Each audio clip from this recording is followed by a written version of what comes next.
Mari kita menundukkan kepala, kita berdoa. Bapa di dalam surga, kami sangat bersyukur dan kami sangat beruntung karena kami dikasihi oleh Engkau. Kami boleh menikmati cinta kasih-Mu, sekalipun kami berjalan di jalan yang sangat berliku dan kadang tidak terang, gelap, dan kami bingung. Tapi Engkau menuntun kami, Engkau memegang tangan kami, Engkau tidak pernah meninggalkan kami. Engkau selalu berbicara kepada kami, mengingatkan kami dengan firman-Mu. Karena itu pada pagi ini kami mau mendengar suara Tuhan. Tuhan, berbicaralah kepada kami. Kami mohon Roh Kudus menuntun kami untuk mengerti, membawa kami ke dalam kebenaran, supaya hidup kami semakin benar dan semakin serupa dengan Kristus. Tuhan, dengarkanlah doa kami. Di dalam nama Tuhan Yesus Kristus kami berdoa. Amin. Pembacaan kitab suci pada hari ini terambil dari Yohanes pasal 10 ayat 11 sampai 18. Yohanes pasal 10 ayat 11 sampai 18, dengarkanlah firman Tuhan. Akulah gembala yang baik. Gembala yang baik memberikan nyawanya bagi domba-dombanya. Sedangkan seorang upahan yang bukan gembala dan yang bukan pemilik domba-domba itu sendiri, ketika melihat serigala datang, meninggalkan domba-domba itu lalu lari, sehingga serigala itu menerkam dan mencerai-beraikan domba-domba itu. Ia lari karena ia seorang upahan dan tidak memperhatikan domba-domba itu. Akulah gembala yang baik, dan aku mengenal domba-dombaku, dan domba-dombaku mengenal aku. Sama seperti Bapa mengenal aku, dan aku mengenal Bapa, dan aku memberikan nyawaku bagi domba-dombaku. Ada lagi padaku domba-domba lain yang bukan dari kandang ini. Domba-domba itu harus kutuntun juga, dan mereka akan mendengarkan suaraku, dan mereka akan menjadi satu kawanan dengan satu gembala. Bapa mengasihi aku, oleh karena aku memberikan nyawaku untuk menerimanya kembali. Tidak seorang pun mengambilnya daripadaku, melainkan aku memberikannya menurut kehendakku sendiri. Aku berkuasa memberikannya dan berkuasa mengambilnya kembali. Inilah tugas yang kuterima dari Bapa-Ku. Berbahagialah setiap orang yang mendengarkan firman Allah dan yang memeliharanya. Firman-Mu Tuhan pelita bagi kakiku dan terang bagi jalanku. Haleluya. Haleluya. Haleluya. Haleluya.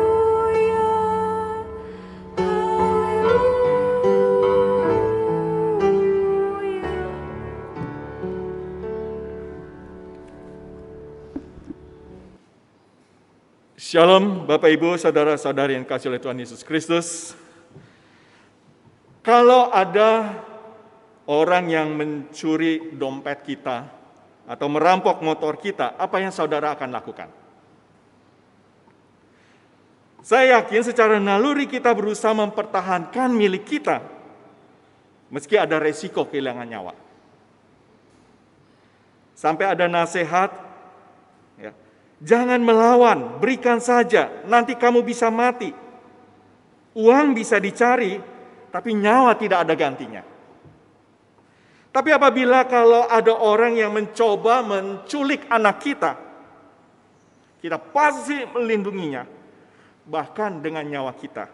Bukankah begitu? Orang tua pasti melakukan apapun untuk menjaga anaknya, bahkan nyawa pun juga dia bisa berikan untuk melindungi anaknya. Kita akan berusaha mempertahankan apa yang kita anggap berharga, yang penting. Karena itu, bagi kita, nyawa adalah sesuatu yang bisa kita berikan untuk hal yang penting. Nah, Bapak Ibu, saudara-saudari, pasal 10 yang sebagian tadi kita baca merupakan penjelasan yang terbaik tentang pasal 9 yang kita tidak baca. Karena kedua pasal ini saling berkaitan erat. Yesus masih berbicara kepada orang-orang Farisi terkait tentang penyembuhan seorang yang buta sejak lahir. Saya yakin saudara pasti ingat cerita itu, bagaimana Tuhan Yesus menyembuhkan orang buta yang sejak lahir. Dia mengambil tanah dan menempelkan dan menyuruh orang buta itu mencuci matanya di kolam Siloam. Tetapi pada saat ini pembacaan di Yohanes pasal 10, sebenarnya Tuhan Yesus menyampaikan celaannya yang sangat keras kepada orang-orang Farisi dengan menggunakan perumpamaan. Ada di ayat 1-5 pasal 10 yang tidak kita baca. Tetapi juga sekaligus memberikan pembelaan kepada orang buta itu. Karena orang yang lahir buta yang disembuhkan tidak mau menaati orang-orang Farisi, tetapi orang buta itu menyambut suara gembala yang sesungguhnya. Pembacaan kita sebenarnya sangat menarik. Ayat 11-18 menerangkan perumpamaan arti tentang gembala. Saudara, Tuhan Yesus sering menggunakan perumpamaan gembala dan domba karena orang-orang Yahudi sangat mengenal istilah itu. Musa dan Daud disebut sebagai gembala Israel. Tetapi gembala utama Israel adalah Tuhan sendiri.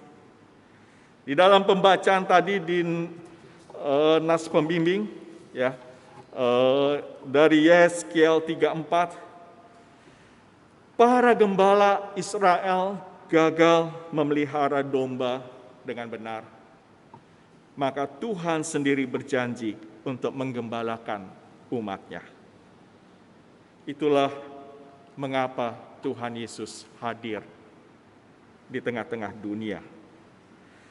Pada bacaan yang tadi kita baca, Tuhan Yesus menyatakan dirinya adalah gembala yang baik. Sebuah klaim yang sangat serius yang seharusnya menyentak orang-orang Yahudi, khususnya orang-orang Farisi yang ada pada saat itu yang sedang berbicara, berdialog langsung dengan Tuhan Yesus. Mungkin mereka akan berpikir, siapa orang ini yang berani mengklaim dirinya sebagai gembala? Tetapi Tuhan Yesus memperlihatkan dengan tegas perbedaan yang sangat besar dengan menempatkan orang-orang Farisi itu sebagai pencuri. Sayang kita tidak baca ayat 10, ayat sebelumnya. Tuhan Yesus mengatakan bahwa pencuri mengambil nyawa domba. Tetapi gembala yang baik memberikan nyawanya sendiri untuk domba-dombanya. Saudara, Yesus berbicara secara terbuka tentang kematiannya. Yesus berbicara secara khusus tentang dirinya bahwa dia melihat kematiannya sendiri di kayu salib. Dia sedang menegaskan kepada orang-orang Farisi dan orang-orang lain yang di sekitarnya bahwa aku adalah gembala yang akan memberikan nyawanya untuk domba-dombanya. Sangat ironis sebenarnya, saudara. Bagi seorang gembala di padang rumput, kematian gembala akan berarti bencana bagi domba-dombanya. Sangat berbahaya bagi domba ketika gembala tidak ada atau gembala sudah mati dan domba-domba itu pasti diterkam dan dicerai-beraikan. Tetapi berbeda dengan Yesus yang adalah gembala yang baik. Dia berbicara tentang kehidupan bagi domba-dombanya, bukan bicara tentang kematian bagi domba. Seorang gembala yang baik akan menganggap domba-dombanya berharga, bahkan rela memberikan nyawanya. Gembala yang baik rela mati untuk melindungi dombanya. rela mati supaya dombanya tidak celaka. Dan ini berbeda dengan orang upahan yang akan membinasakan domba-domba itu ataupun membiarkan orang lain membinasakan domba-domba itu. Mereka hanyalah orang bayaran, dibayar untuk mengurus, menjaga domba orang lain. Karena itu bukan dombanya dia, itu domba orang lain. Pokoknya jaga, urus, bawa. Tapi kalau mereka melihat ancaman yang membahayakan dirinya, mereka akan melarikan diri karena mereka bukan gembala dan bukan pemilik domba. Pasti ada domba yang diterkam, dan domba-domba yang lain akan tercerai-berai. Seperti orang yang lahir buta mendengar suara Tuhan. Sama seperti domba yang mendengar suara gembalanya. Inilah waktunya kita untuk merenungkan seberapa jauh kita mendengar suara gembala kita. Gembala kita tidak pernah berargumen dengan kita. Kalau kita baca pasal 9, Yohanes pasal 9, bagaimana orang-orang Farisi yang Tuhan Yesus sebutkan bahwa mereka adalah gembala, tetapi mereka adalah seperti orang upahan. Mereka berargumen tentang orang buta itu. Tetapi gembala kita, Tuhan Yesus Kristus, tidak pernah menolak kita. Tetapi Dia mengasihi, memelihara, dan melindungi kita dari segala ancaman terhadap kehidupan kita. Bahkan Dia sendiri memberikan nyawanya untuk kita. Saudara-saudara yang dikasihi oleh Tuhan Yesus Kristus, 2 kali Tuhan Yesus mengklaim dirinya adalah gembala yang baik. Gembala yang baik adalah gembala yang setia kepada domba-dombanya. Kesetiaan Yesus kepada domba-dombanya dinyatakan bahwa Dia mengenal domba-domba yang diberikan Bapa kepadanya. Dan sebaliknya domba-dombanya mengenal Tuhan Yesus secara intim. Pengenalan yang sangat mendalam dan intim ini digambarkan sama seperti Bapa mengenal anak dan anak mengenal Bapa. Kita bisa berpikir, kita bisa membayangkan, bagi Allah memang wajar. Karena pengenalan satu kesatuan pribadi Allah Bapa dan Anak dan Roh Kudus di dalam kekekalan sudah ada di dalam kekekalan. 3 pribadi ini saling mengenal dan menyatu. Tetapi bagi kita, ketika pengenalan kita kepada Tuhan mengikuti standar bahwa Bapa mengenal Anak dan Anak mengenal Bapa, itu standar yang terlalu tinggi. Tetapi itu tuntutan Tuhan bagi kita. Pengenalan yang mendalam itu sama seperti hubungan suami istri di dalam keintiman. Ada kasih, ada kerinduan, ada kehangatan, ada penyatuan, ada kebahagiaan. Itulah sebuah gambaran bagaimana seharusnya domba mengenal gembalanya. Bagaimana kita mengenal siapa Tuhan kita. Ada sebuah pengenalan yang mendalam, yang intim, hubungan yang begitu melekat dengan Dia. Itulah hubungan gembala dan domba. Penting bagi kita untuk memiliki hubungan dengan Tuhan secara mendalam dan intim, sehingga kita dapat mendengar suaranya. Saya yakin bahasa-bahasa seperti ini kita bisa hayati. Semakin lama kita hidup dengan seseorang, semakin kita tahu pikirannya, semakin kita tahu atau kita merasakan perasaannya.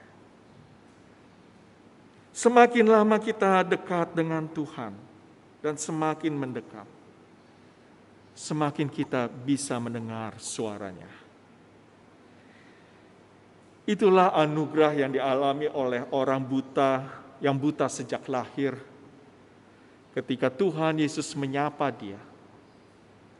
dia mendengar dan dia melakukan apa saja yang Tuhan Yesus suruh untuk dia.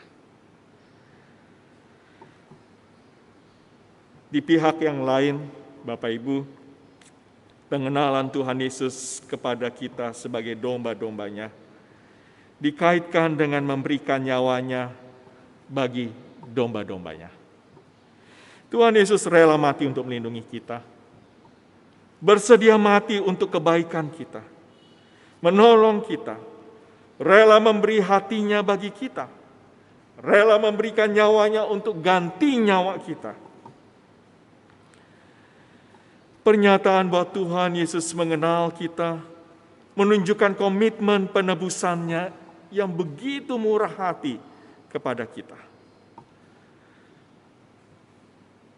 Tetapi kita harus selalu ingat, pengorbanan Sang Anak adalah tindakan ketaatan yang penuh kasih kepada Sang Bapa. Karena pengorbanan diri Sang Anak adalah tugas yang diberikan Bapa kepadanya. Bapa mengasihi anak karena anak rela memberikan nyawanya supaya anak menerima nyawanya kembali. Artinya Tuhan Yesus rela mati supaya ia dapat hidup kembali. Dalam Injil Yohanes, kalau kita membaca secara keseluruhan, bahwa kematian, kebangkitan, dan kenaikannya dilihat sebagai satu peristiwa tunggal. Bukan sebagai tindakan-tindakan yang terpisah-pisah, yang sendiri atau berdiri sendiri. Tetapi sebagai satu kesatuan bahwa kematian, kebangkitan, dan kenaikan itu sebagai satu kesatuan apa yang dia harus lakukan. Dalam Injil Yohanes sangat jelas bahwa Sang Anak hanya melakukan apa yang menjadi kehendak Bapanya. Jika Yesus mati, itu adalah kehendak Yesus sendiri. Ia memilih, ia merelakan, dan ia memberikan nyawanya. Jadi kematian Tuhan Yesus bukan karena kekuasaan Romawi atau desakan para pemimpin agama Yahudi, tetapi karena kekuasaan Allah sendiri. Tidak ada seorang pun akan dapat membunuhnya kalau dia tidak membiarkan itu terjadi. Atau dengan kata lain, Bapak Ibu Saudara-saudari, mungkin saja Tuhan Yesus bisa saja berkata demikian. Aku sanggup membiarkan diriku dibunuh, dan aku sanggup untuk menghidupkan diriku kembali. Mengapa Tuhan Yesus rela memberikan nyawanya? Karena dia menggenapkan firman Tuhan sejak berabad-abad, bahwa Tuhan sendiri adalah gembala yang menggembalakan domba-dombanya dari segala bangsa dengan memberikan nyawanya sendiri.